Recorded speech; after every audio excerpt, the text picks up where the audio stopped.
First of all, welcome back to this podcast. We didn't talk for a while, and in the meantime, we had the conference in Irbid, and you became part of the LCP, which is an international project started in 2012, but now maybe it has more participants than a few years ago, and you can tell more about LCP. I went to the workshop at ACO. It was well organized, and you and Michaela gathered an interesting crowd of academics and researchers. So, how you became the member of the LCP, and can you tell more about the project on Levantine ceramics? Yeah, absolutely. Thanks for having me back. It's always good to be here, and it has been a while.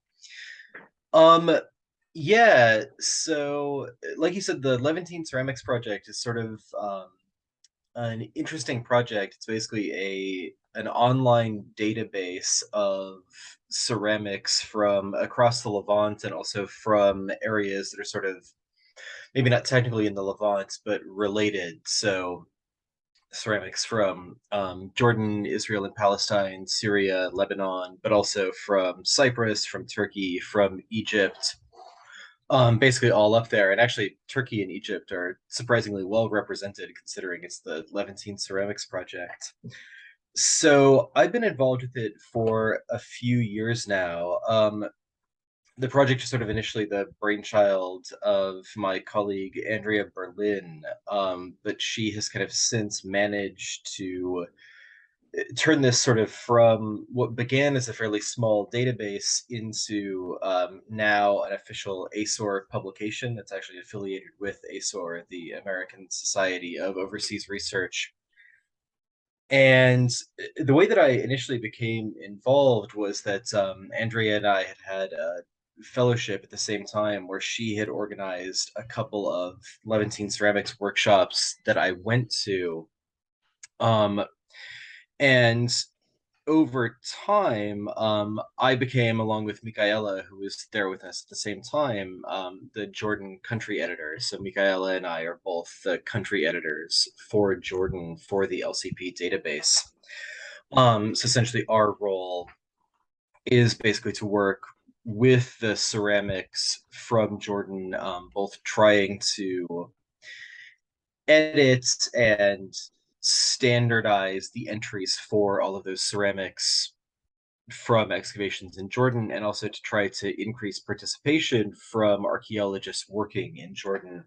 And so that was a lot of the point of the workshop that we organized a couple of weeks ago, right after the ISHAJ conference in Irbid, was to really try to get a group of people together, both American and European scholars who were in Jordan for ISHAJ specifically, and also Jordanian scholars, many of whom I think have a better sense of a lot of what's actually going on in Jordan, to try to get sort of increasing representation of those wares on the LCP. In particular, we're kind of working to increase representation of periods and types of ceramics that Michaela and I aren't necessarily able to totally work on ourselves. So obviously, both of us work primarily on the Islamic periods, arguably even primarily on the middle and late Islamic periods. And so we're sort of trying to get scholars from a range of other periods and a range of other backgrounds involved as well. Yeah, what else? What else should I say about the LCP? Well, I can ask you a question about the LCP. How political situation in the region affects the collaboration between archaeologists and historians, in this case, experts in Levantine ceramics, and do you face any kind of that obstacle so far? Because we see that lots of participants and well-known scholars are coming from countries that have some kind of a mutual boycott, namely Israel versus the rest of Levant. How can you bridge this gap? Because it's a serious problem. I face the same problem at my work when I want to write about Israeli historians and Israeli archaeologists. So I have to use all kinds of tricks. If they have dual citizenship, I can present them as American archaeologists or American historians in order to maybe highlight their academic achievements, scientific achievements. Do you have the same problem, or it's easier in your case? I think that is sort of one of the problems that has probably faced the LCP in a lot of ways. I think it's probably a problem more generally as well. But as you noted, yeah, everywhere it's been embraced, in particular, in addition to other places. And so I think you're right that it's something that we have to kind of continue working to bridge. And one of the goals of the project has really been to, in different regions, obviously one of the original goals of the project and a continuing goal of the project, because it is a project of ASOR, has really been to get American scholars who work in different regions talking to one another, because a lot of times, even despite the fact that we work in, almost the same region and go to the same conferences, that divide sort of still remains a divide, even between scholars who aren't even dual citizens, are just citizens of the United States. Yeah, of course. That political divide kind of exists. And so, yeah, one of the goals was really sort of increase that dialogue and get people talking to one another, which is maybe one of the first steps. I mean, one thing that came up in the workshop too, and that we certainly are trying to work on more, is trying to increase not only participation but also inclusion of Palestinian scholars as well, which is also, again, kind of difficult with the political situation that you raised, because obviously Palestinian scholars have a lot of good reasons for not wanting to necessarily contribute to a project where a lot of the scholars contributing to it are Israeli. Um, yeah, it's something that we, continue to try to work with and try to figure out. Obviously, as archaeologists, we're probably not going to be the people who solve the, actual conflicts at the roots of, well, the conflict. But no, I mean, I think, you're right to point out, on the other hand, that there is a lot of mutual interest on both sides of that border once you get down to it. And that there's definitely good reason for scholars on both sides to be talking to one another. So, yeah, obviously that's something that's difficult to bridge, and we are still working on it. And as with any online database, there are kind of problems with that. A lot of the, well, now, like one of the main archaeological databases for Jordan is Mega Jordan, which has been adopted by the Department of Antiquities and is now sort of the overarching Department of Antiquities database. But there have been database projects that have tried to sort of take a non-country based approach. So there was, for example, at UCSD, the Digital Archaeological Atlas of the Holy Lands, which is basically a database, still is, although it's not updated as much, a database of archaeological sites in Jordan, Palestine, and Israel. Um, and there too, there was kind of a similar problem where, if you look at certain regions, there's just not very good representation of the archaeological work being done there, not necessarily because there hasn't been archaeological work done there, but because of kind of differential participation of scholars working across different political borders. So, yeah, an ongoing problem, and one that we're trying to work through with dialogue and kind of trying to figure out a way to make everyone as happy as possible. One thing that came up too. which is very difficult here. It's very difficult to Yeah, appease all and sides. one thing that came up in the almost impossible sometimes. But It is yeah, I mean, one thing impossible. that came up in the workshop we had was just the way that places are named on the LCP, and that's actually something that, at least in part, we're going to be changing But as a result of that frankly speaking, discussion. I'm going to give you my point of view. First of all, I work in media, and if someone Hmm. has dual citizenship, we can we can highlight his achievements or cover his research if we present him as a French or American scientist, overlooking the fact that he has dual citizenship. This is complete nonsense. We have diplomatic ties with Israel, few blocks away from my newspaper, and also few blocks away from the apartment I'm talking to you.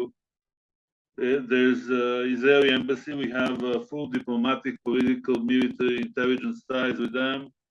So I don't think that the worst thing is if archaeologists from Palestinian institutions and Israeli institutions collaborate on joint projects or exchange information. If we have high-level political and military cooperation, it's a kind of hypocrisy that we witnessed for many, many decades, and it was even present long before the so-called deal of the century and Abraham. What's the name of this? Yeah, they have another name for deal of the century, Abraham Accord. So Abraham Accord functions on the highest level, and someone is concerned about an archaeologist because he has Oh, right. Palestinian passport or Israeli passport. And we all know that all kinds of economic ties are well established, and we bother ourselves with scientific cooperation. On the contrary, I believe that scientists and researchers, scholars should be the bridge between two sides.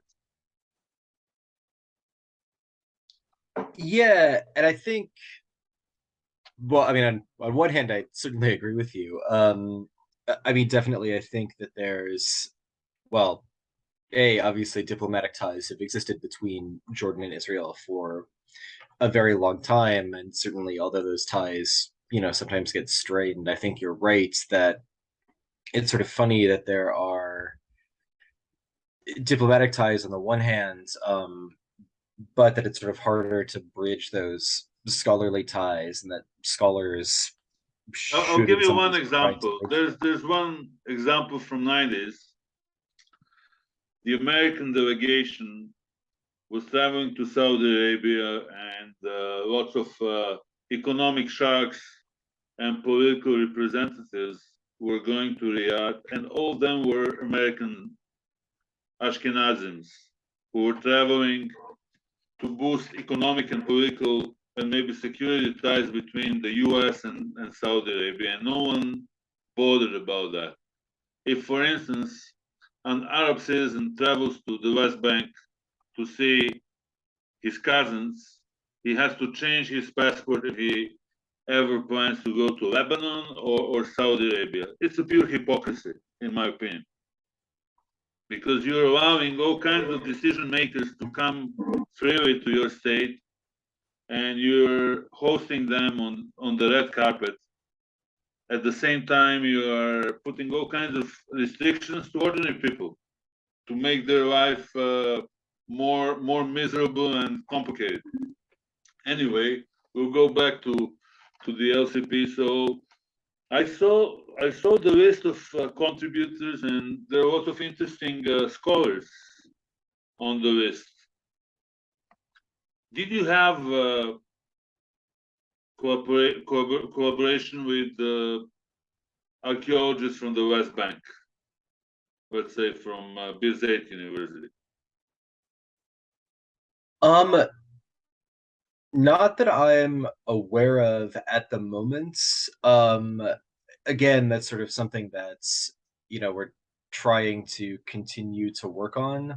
Um, and certainly we've been in contact with archaeologists, well, some of them at Palestinian institutions, and also some American archaeologists who've worked with Palestinian institutions as well. European archaeologists also worked with Palestinian institutions. From my perspective, as primarily the Jordan country editor, that's sort of not the main collaboration that I'm working on right now. But yeah, we are definitely trying to get more involvement from archaeologists working in Palestine. I mean, I think in particular at the LCP workshop, one of the things noted by Dina Politis, for example, is that, we're missing some very, very important sites in the West Bank. So we don't have any of the sites in Jericho, for example, not only Tel Sultan, which is, historic Jericho, like Neolithic through Iron Age Jericho, whatever you want to call it, but also sites like Khaybat al-Mafjar, which is, the major early Islamic palace in Jericho that was the subject of very recently a joint American and Palestinian archaeological project, and where it would be really nice to have that kind of representation, actually. In addition, obviously, to many other very important sites in the West Bank that have been excavated by Palestinian archaeologists. Uh, Tanakh, for example, or Kharbet Tianek would be another good example of a site where it would be not only very useful for everyone to kind of have representation of the ceramics from those sites, but also where I think it would be important to have representation that recognizes the contributions that Palestinian scholars have made to the study of ceramics in the southern Levant. Yes, those again are collaborations that we're continuing to try to work on. Um, but one of the interesting things about the LCP, and I think might be worth bringing up now, is that the LCP is sort of one of those projects that is, although in some ways maybe greater than the sum of its parts, it really is the sum of its parts, where most of what goes on to the LCP goes on because a contributor wants to add it to the project and goes to the trouble of taking their excavation data and actually entering it into the database. We have easy ways of doing this. There are ways where, scholars can like bulk upload all of their ceramics. We're certainly willing to work with scholars if, they get in touch and say that it seems overwhelming, or, they want a tutorial or whatever. We'll go through things with them. But part of it is that there kind of has to be this mutual agreement where we get in touch with somebody and they actually want to go through the process of adding material.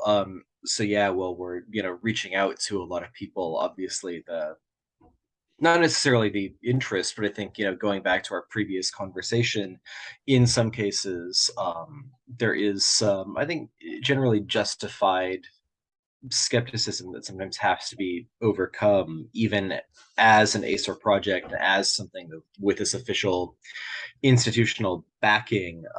There is some resistance, and some of that is political, and some of it is not political. Some of it is really more, I don't know, we might say prosaic, maybe concerns that people still have about data sharing. I think in the 21st century, we should now all be kind of excited about data sharing and admitting that one of the really good uses of technology for archaeologists and for, well, most scholars is more easily sharing our data and making it more accessible to people. But I think there's still some resistance to that sometimes has to be overcome too. And so a lot of those things come together to sort of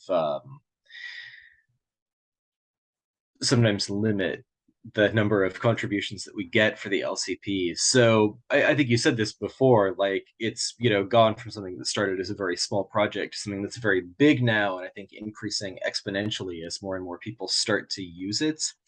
But especially in regions where, people haven't been using it as much, there's a little bit more of a hill to overcome where you have to convince, the first couple of people to start contributing and to see that it's useful for their own work, to see that it actually is kind of meaningful and creates legitimate publications. And once that happens, it's a bit more uptake. But yeah, our focus, at least Michaela and my focus, has been really on trying to increase contributions from Jordan, where in some ways the political issues are a bit different, and where there maybe would be less of that resistance, but there's been more of that resistance of the first kind, of just scholars who look at the LCP and kind of say like, well, nobody's uploaded all of my ceramics yet, so I'll wait, for them to do it before I start. So both of those have kind of been So they're things that we've been protecting overcoming.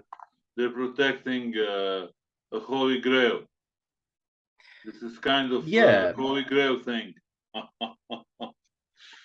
yeah, exactly. And on one hand, I think it's, understandable. Nobody wants to get scooped, right? And have somebody else take credit for something they've done. And I think that's where it's important, again, that, the LCP isn't just affiliated with ASOR, but it's actually a publication. So it's citable. Once you publish stuff on it, people actually can go back and sort of cite that in their publications and also in their own LCP entries. It's also continuously editable, of course. You're never, forced to commit to something wrong that you said. But um but yeah, I think now it is kind of starting to seem more and more like kind of, as you said, defending, the Holy Grail, or trying to keep the Yeah. Holy Grail secret. Um and yeah, I mean, I understand that. I've definitely, I think, been in that position myself before, where I thought like, oh no, I can't reveal this to everyone until I'm ready. But I think, increasingly, like, it's no different from after we I excavate personally and believe the most publish from important that thing is edge. I think the most important thing is dissemination of knowledge and dissemination of scientific research.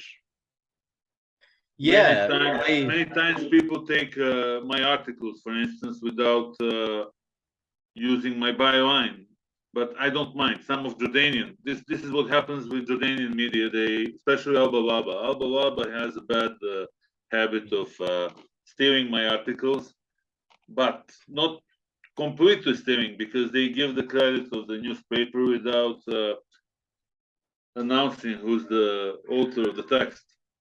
In in the beginning, I was a little bit pissed off 7 years ago, but of course. later on, I understood that dissemination of knowledge and the PR, free PR that I get from them is fine. I mean, I'm not going to get burned.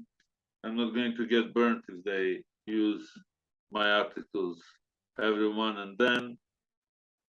But that might also be the reason why some people are reluctant to put more of their pottery and upload more of material for the LCP. What was the Oh, of feedback from course. Jordan? What was the feedback from Jordan? Because you're officer in Jordan with Michaela. I was asking you about other territories, but you guys are responsible for Jordan. Did you have any Right. kind of interaction with local scholars and let's say University of Jordan or Yarmouk University? Yeah, we did. Sorry, I'm feeding back a little.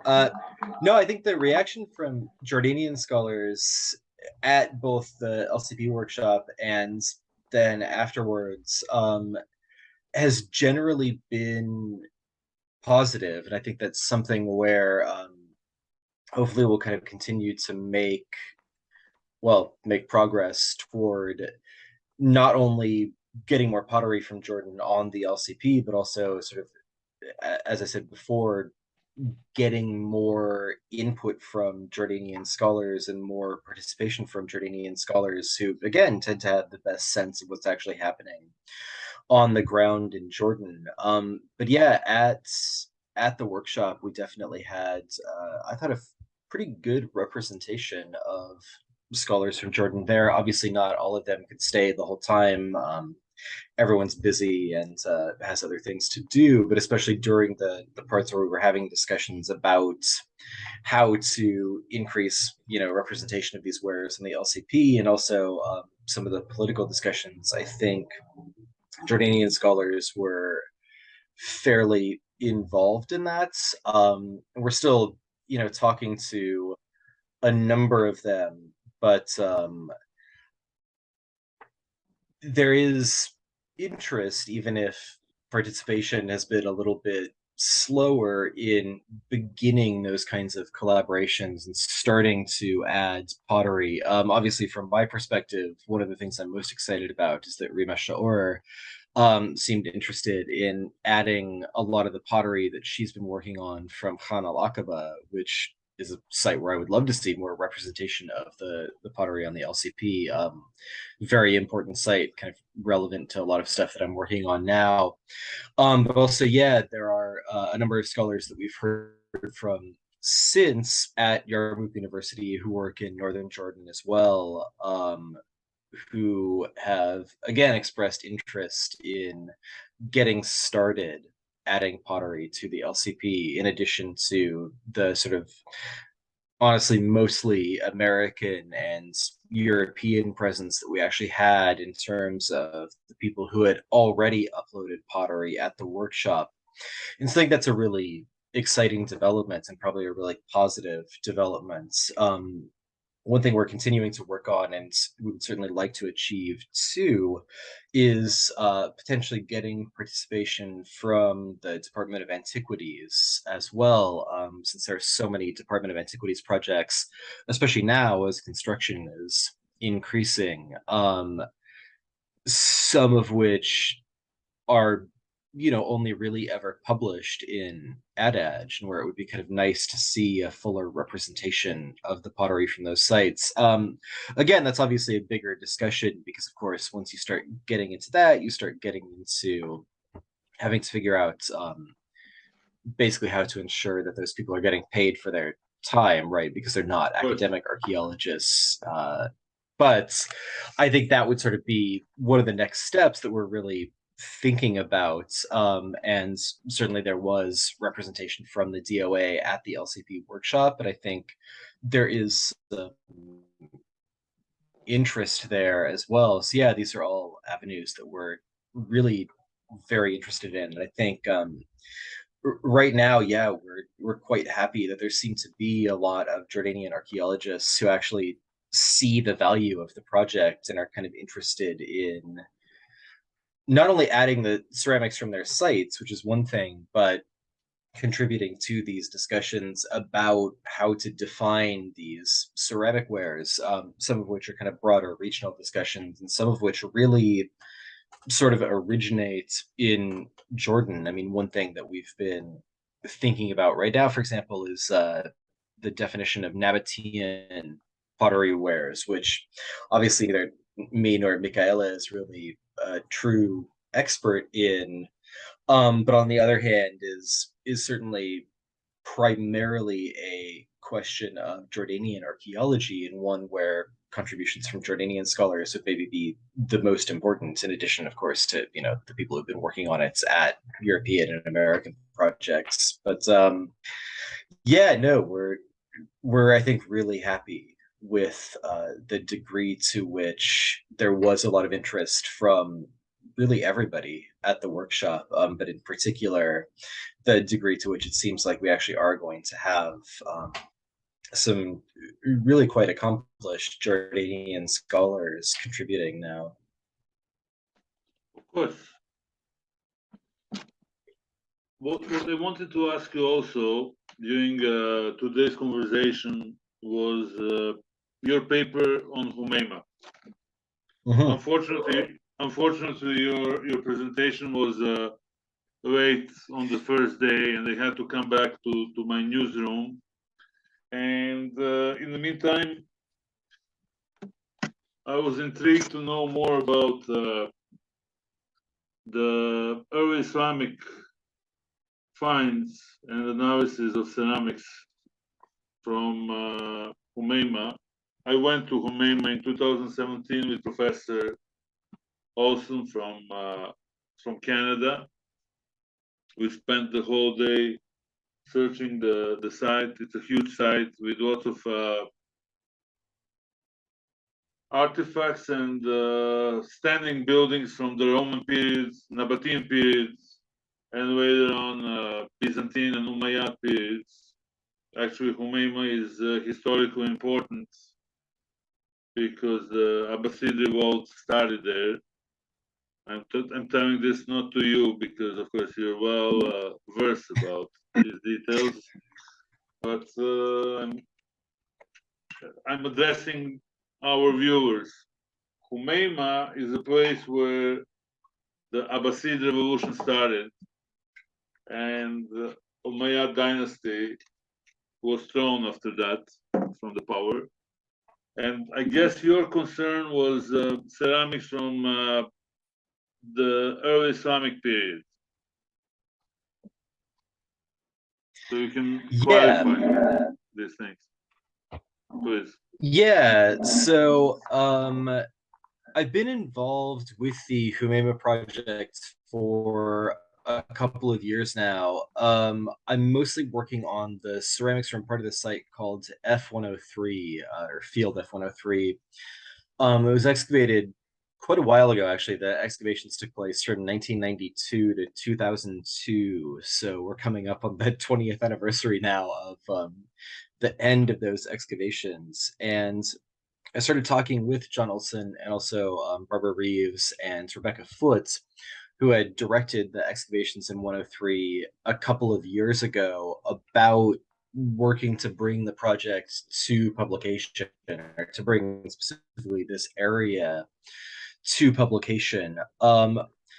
Some of the early Islamic areas of Humayma have already been published, and especially some of the areas with earlier occupation that have early Islamic remains. But Field F103 is kind of one of the most important. It is the area of the site that's actually identified as the Qasr and Mosque complex of the Abbasid family. And so it's basically not just sort of part of Humayma when the Abbasid family lived at the site prior to the Abbasid revolution, but it really is sort of the main house, essentially, of the Abbasid family during that period in the early 8th century. And so as areas of the site go during the early Islamic period, F103 is probably the most important part of the site in a lot of ways. Certainly, at least from a historical perspective, F103 is really the part of the site that we actually hear about in some ways in historical sources of the early Islamic periods. And so one of my goals is basically to give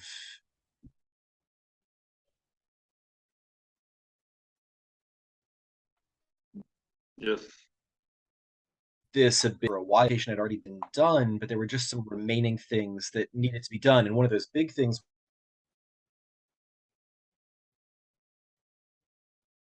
was started actually by a couple of different people as the excavations were going on. But, well, as often happens with archaeological projects, people who are good at analysis of ceramics tend to be asked by a lot of people to look at their ceramics and to work on their ceramics. And they just tend to get too busy over time to finish everything that's been started. I sort of say that without any judgment because, of course, I fall into that same category of having more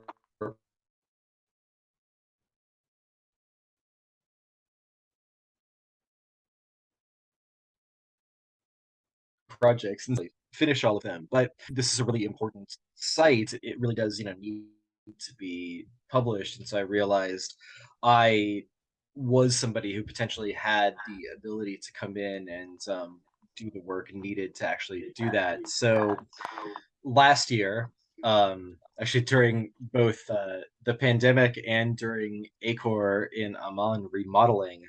I had an ACOR fellowship where I worked on preliminary analysis, or really, I guess, the initial final analysis, we'll say, of the F103 ceramics. And that was kind of the basis for the talk that I gave in Irbid, was basically what I learned as part of this project of analysis of the ceramics. So we have a pretty good sense now of what the ceramics from the Abbasid family Qasr looked like, and what we're continuing to work on to bring it to publication is analysis of some of the other artifacts. In particular, there are some very fancy imported stone vessels, schist vessels, probably from either South Arabia or Egypt. Um, Work on the metal finds, and then really just kind of finalizing the stratigraphy of the site, which is something that, again, had been begun. There's obviously from the field, we have a sense of what the stratigraphy from each season was, but now we need to bring all of that together for the final publication. And the ceramics were really the first part of that, figuring out what do the ceramics from each context tell us about the date of that context, and how can we make that dating match the stratigraphic information we have, or rather, what does that dating tell us about the stratigraphic information that we have? Really, how do we make those make sense in a kind of cross area perspective? So that's where we're at now, and if you want, I can tell you a little bit about the actual ceramics that we found too.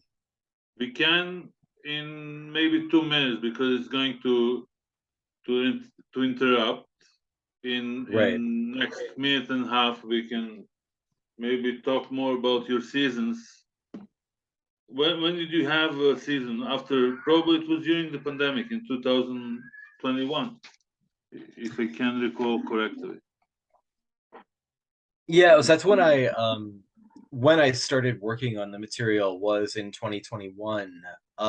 Yeah, as far as seasons at the sites, the excavation project at Humayma is, at least at the moment, basically complete. Certainly F103 is complete, but right now the main project's in kind of a publication phase. So I visited the sites, but yeah, as far as new excavations, we'll probably wait until we actually finish the publication of F103 to think about that. I'm going to send you the new link and we can continue. Okay, sounds good.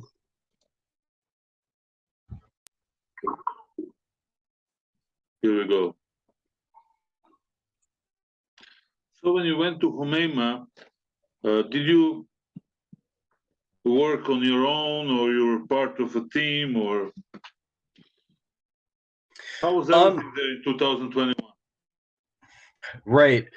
When I went to the sites, I'd actually gone with a couple of our other archaeologists just to visit the site and basically be able to see where everything was.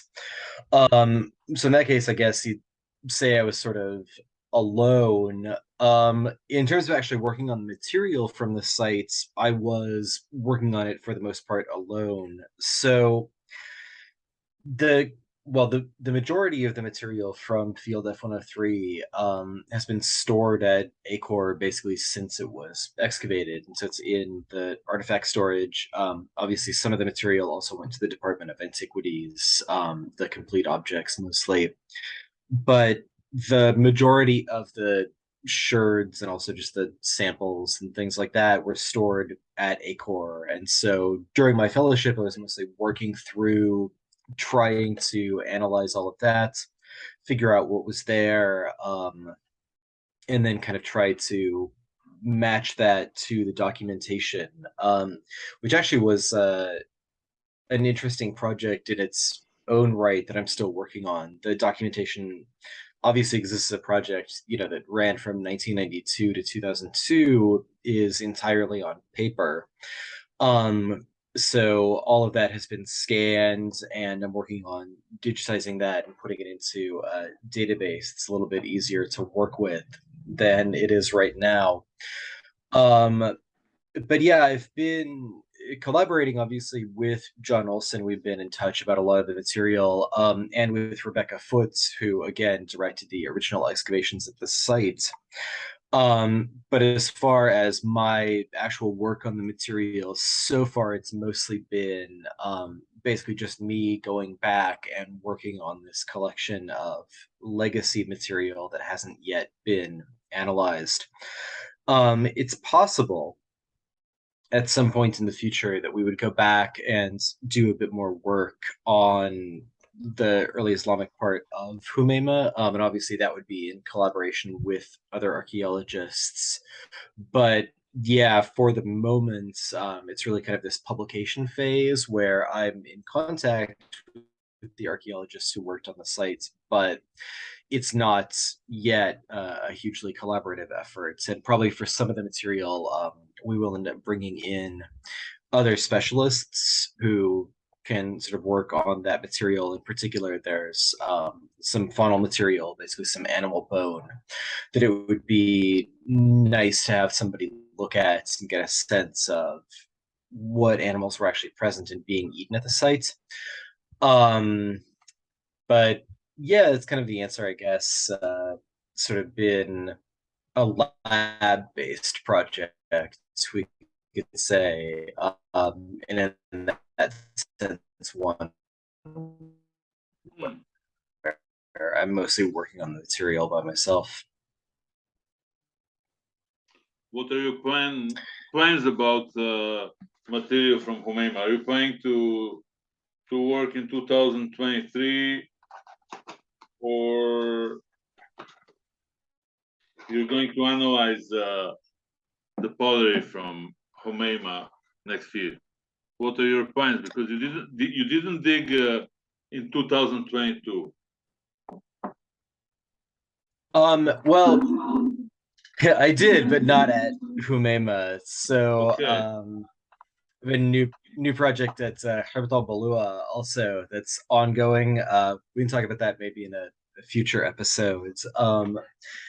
But yeah, one of the hopes is that I will be able to come back and do a bit of analysis of the Humayma material. Really the final bit of analysis of the Humayma material in 2023. That's still dependent on funding, and so I'm in the process of applying for funding to be able to come back to Jordan and work on it. Um, the pottery analysis is very close to being done. What actually really needs to be done right now is some of the really final pottery analysis. Most of it's even to the point where I've actually illustrated it, but there are some remaining shards left that it would be good to illustrate, as well as a couple bags of material Mhm. that John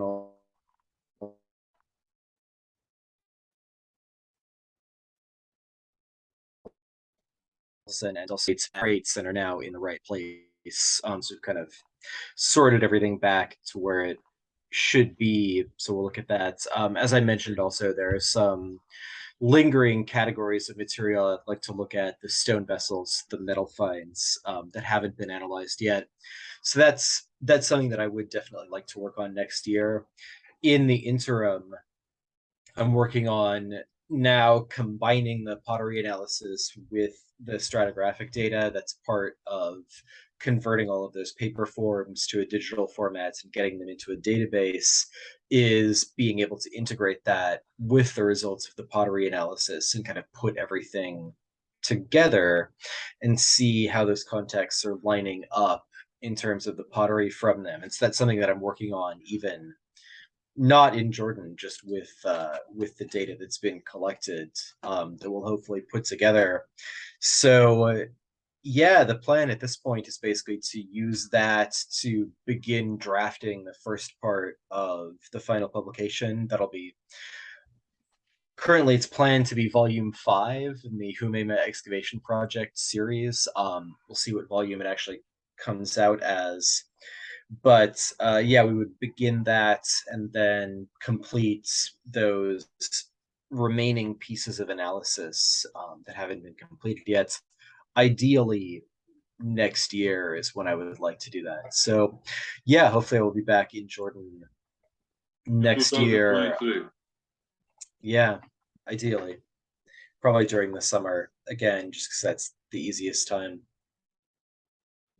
Regarding Humayma,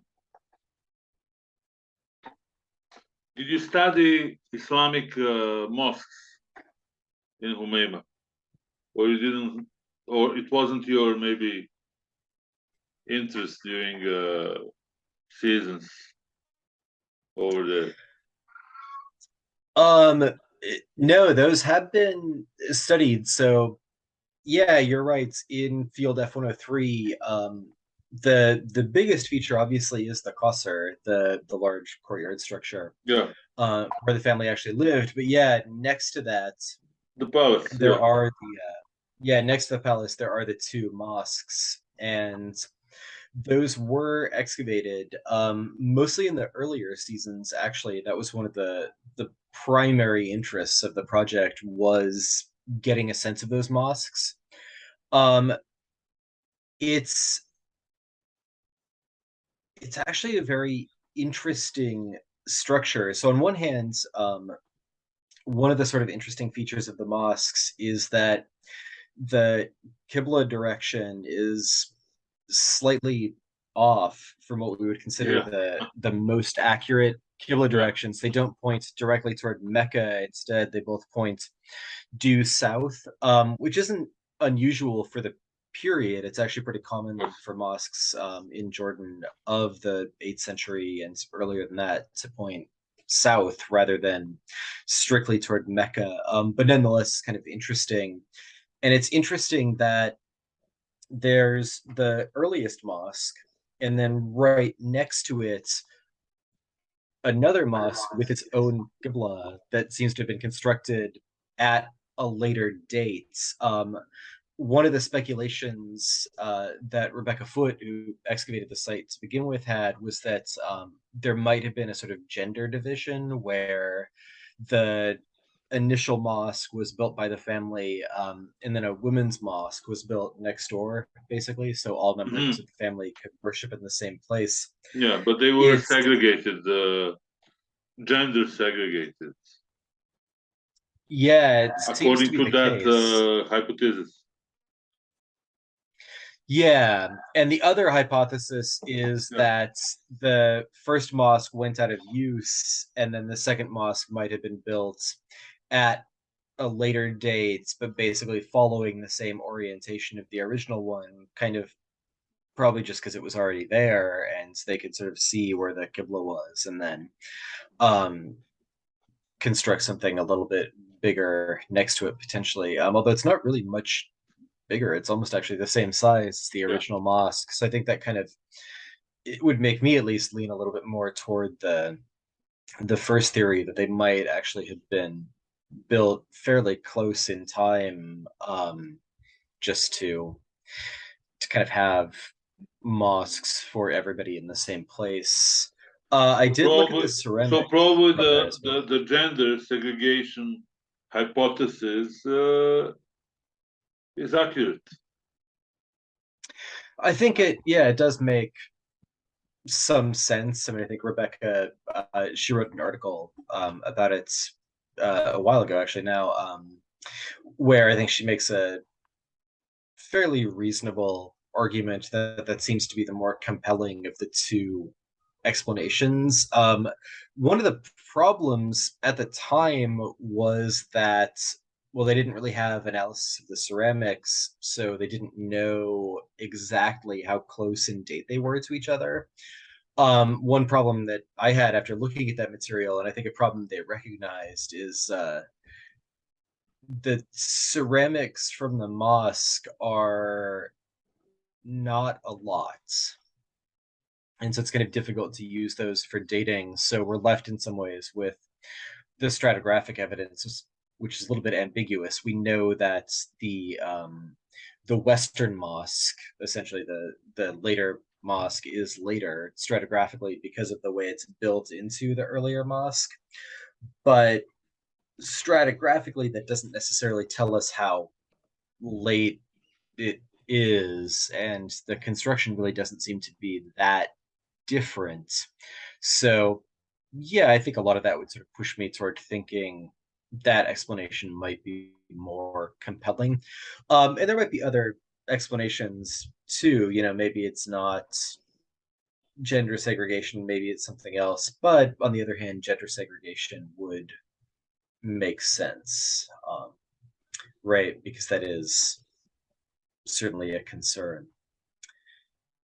But yeah, that's the mosque. I think is one of the most interesting features of Field F-103 because it is a pretty early mosque. It's certainly not the earliest mosque that we know of. It's not even the earliest mosque in Jordan, but it's earlier than many of the mosques that we know in Jordan. And I think it's of a type that's also kind of interesting in its own right. I mean, obviously, you have things like the congregational mosque at Jerash and all of those large congregational mosques in cities. Um, Also, Yeah, well, because yeah, Humayma, again, to say this for our viewers, was a military post. It wasn't a proper city, but it was a post established by Nabateans, later on by Romans, and we have a relatively big Roman fortification and the house of Praetor, who commanded the troops with lots of water reservoirs there. So before Islam and before the Byzantine Empire, although we have this continuation between the Roman Empire and the Byzantine Empire, the settlement was more of a military camp.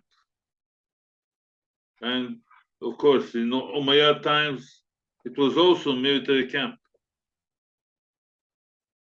yeah. I think that's worth thinking about. Is you're right. I mean, one of the reasons the mosque obviously looks different from mosques in a place like Jerash or, well, I'd say Pella, but actually the Mamluk mosque at Pella is maybe of a similar size, a little bit bigger. But yeah, the reason it looks different is because Humayma arguably was really never a city. We could say maybe during the Byzantine period it was something approaching a town, Yeah, perhaps. But you're right yeah. that its It was initial more of function was basically an a military outpost. post. It's an outpost, military outpost, Yeah, than a and town. yeah, and Field F-103 was sort of the core during the later Umayyad period, basically the time the Abbasid family lived there, of a kind of rural country estates. You're right, there may very well have been a military presence as well. But yeah, probably what we're looking at is something that's just not really urban. I think in a lot of ways, it might be kind of a less grand version of the sort of settlement that's been identified now at, we were talking about this earlier, Harbat al-Mafjar, where there's Mhm. kind of this core of a Qasr. Again, the Qasr at Humayma is not quite as fancy as the one at Mafjar, probably because the Harbat al-Mafjar was occupied by a prince of the Umayyad family, whereas the Abbasid family was not quite as important during the Umayyad period as the Umayyads were. Um, but nonetheless, kind of that same sort of settlement where there's that residential core with a mosque for the family, and then some of the other early Islamic buildings and occupations that have been published from across the sites are probably part of that bigger settlement, basically supporting that family's occupation. So there probably would have been uh, not necessarily a large agricultural settlement. Humayma is not in the best agricultural land in Jordan, but Of course. nonetheless, probably an agricultural settlement, probably interacting with the natural resources of the northern Hisma. And there certainly would have been other people living there basically who actually did the day to day tasks of running the estate. Um, some of whom we actually know from other excavation areas may still have been the local, at that time, probably mostly Christian population of southern Jordan. Yeah, One of the interesting things that we know from the other areas of the site is, of course, we have the mosques built in the call it early 8th century, of course. probably the very earliest 8th century, maybe the tail end of the 7th century at the earliest. But there's also a church being built basically at the Actually, we same have time, five very churches late there, 7th or if I'm early. not mistaken. We Yeah, have five many of churches in them Humayma. continuing. So Yeah. obviously one of them, I believe Church C101, went out of use in the 7th century. Seems like there was an earthquake probably that collapsed everything onto a 7th century use of the church. The pottery is basically all 7th century, but then Robert Schick, of course, who's maybe the key figure now in the study of churches in Jordan, excavated another church that dates to the very late or 7th century, very early 8th century, probably around the time the Abbasids bought the site and began living there. And so it seems like, in addition to the Abbasid family worship, we have evidence that the people who were again working the estates were sort of the residents of this town, probably retained their own religious traditions, which of course makes sense. We know that this is common across all of Jordan in the late 7th and early 8th centuries, that you have a Muslim population who are at that point mostly important families from Arabia, Hijaz. primarily from the Hijaz, moving Yeah. into Jordan, and then a local population that's still at this point mostly Christian, but being ruled by the Islamic Caliphate, first the Umayyads and then the Abbasids. I think we kind of have an interesting microcosm of that at Humayma, where we can actually see the interaction of those populations. I think that might be one of the things actually that makes it so important to publish the material from F103, is to begin to put that material in dialogue with what we know about the early Islamic period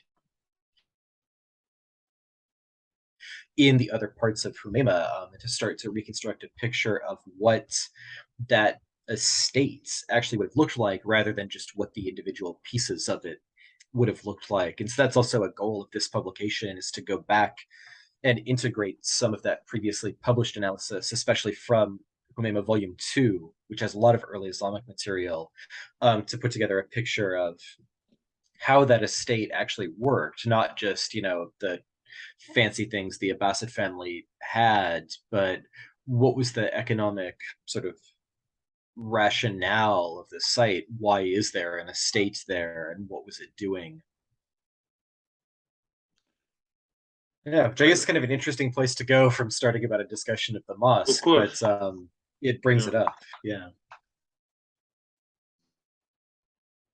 Thank you for an insightful and interesting talk. If you have to add something, you're welcome. Yeah. I mean, I guess one thing that I could add, I know we're kind of running out of time here, but I could No, give we're not running out of time.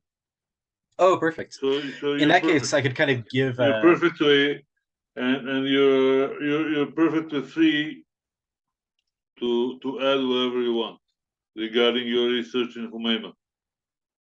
okay, yeah, in that case I Or could if you give wanted to a talk about brief Balua, we can talk about Balua.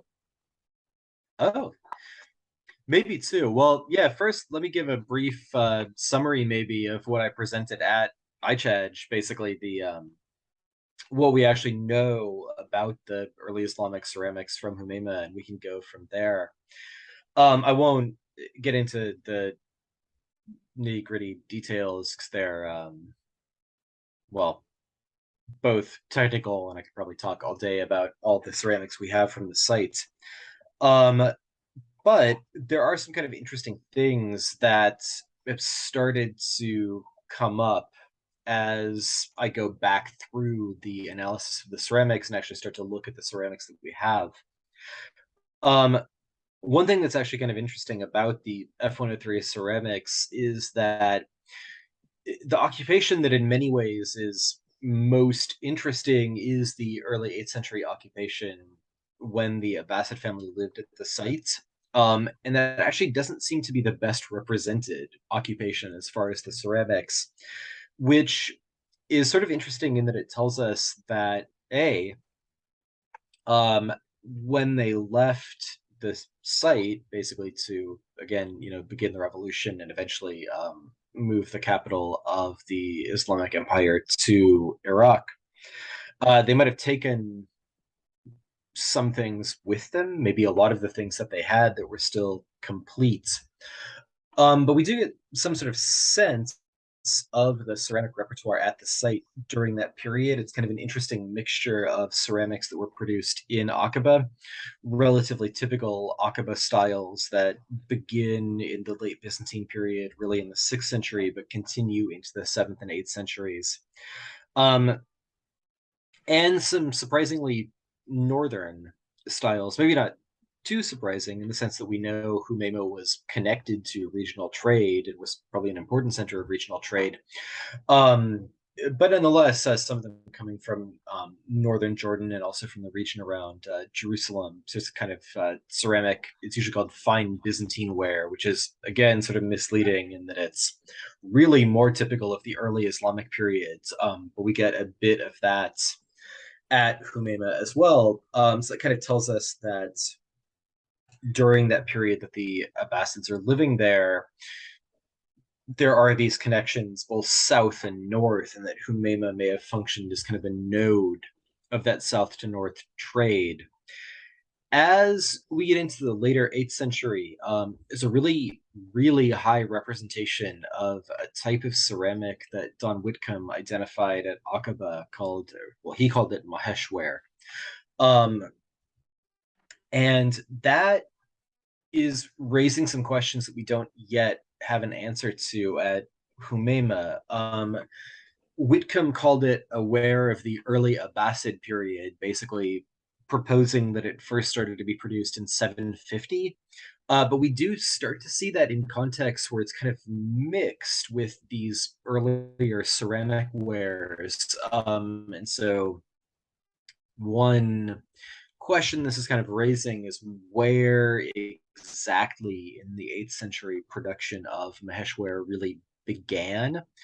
Um, Again, we sometimes don't know these things with complete precision, and changes in the way people make ceramics don't even usually coincide with political changes. So there's this question of whether production of Maheshwar actually begins during the period that the Abbasids occupied the sites or not. But either way, we have enough of that material that we know that the site was occupied into the end of the 8th century and certainly later than that.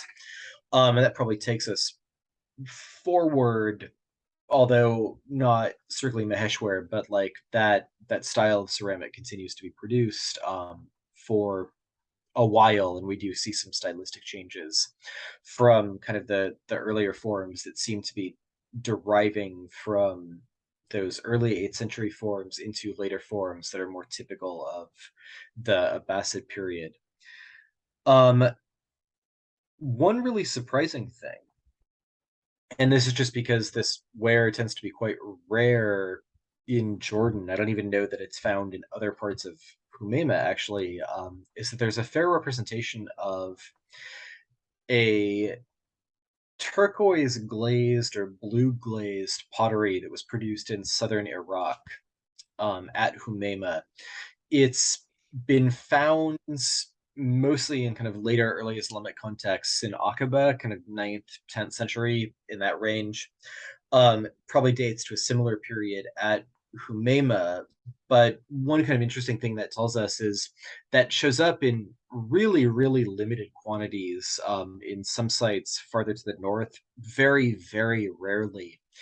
But Humayma may have been kind of the node again where is making its way from Aqaba into other sites. Although again, it's really typical of Aqaba. We have more of it at Humayma than we would expect, and then there are there's not much of it anywhere else really. So again, kind of demonstrating this interesting connection. But the interesting thing about it is that when that ware makes its way into Jordan, at least from what we can tell from Aqaba, seems to be primarily late.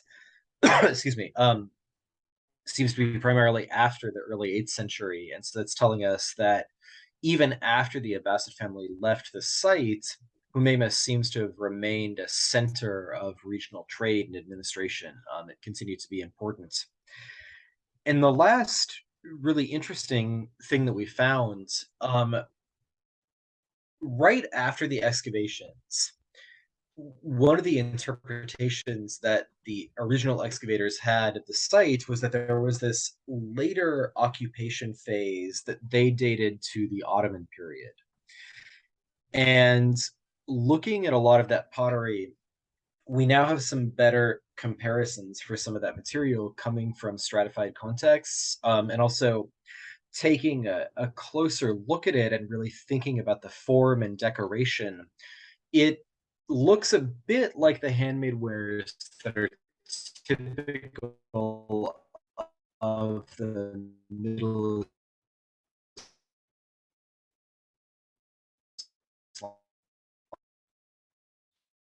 Islamic period in Jordan. So handmade geometrically painted ware in particular really has kind of that it must be earlier or later, and the original excavators thought later.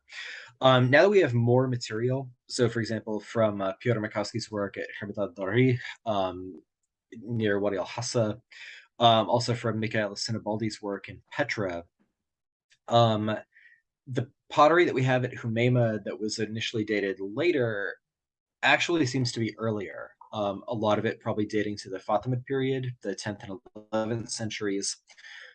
Some of it maybe even very, very early for that handmade ware. Some of the forms that we have in the handmade ware and the decoration seems to derive from wheel made wares of the early Islamic periods. We might even be looking at 9th and early 10th century handmade ceramics. Quite early for the type, but we know that it's already emerging in that period from Michaela's work in Petra. So that is especially interesting, not only because it tells us that the site was probably occupied during the Fatimid period, which is very difficult to identify in Jordan, but that Alan Walmsley has previously suggested that that period, the late 10th and 11th century, was a period where Jordan was kind of undergoing this political reorientation. The Abbasid Empire was fragmenting. The Fatimid Caliphates, based in Cairo, didn't really have very concrete control over southern Jordan, and a lot of administration seems to have basically been being taken over by local tribes. And so a lot of regional centers were emerging where these tribal groups were consolidating their power. So Garandal, not Garandal in southern Jordan, but Garandal near Tafila seems to have been one of those centers. Petra and the region surrounding Petra seems to have been another. Kerak, again, is another. And Humayma may have been one of these centers as well. And one thing that makes us think that, or makes me think that, is that this pottery is associated with reconstruction and modification of the Qasr. And so it seems potentially to have been perhaps a sort of reassertion of authority or kind of remodeling of authority as well. Although, again, that's something we continue to work on. But I think in a surprising way, that actually might be one of the most exciting things that we found about the site is that we do have fairly substantial occupation during this period that is otherwise not very well known in much of southern Jordan. And this kind of confirms things that John Olson has been thinking about the site too. He had already speculated that some of this handmade pottery from late rather than late. And again, we seem to be confirming that speculation, or really that analysis of that material with the material from F103.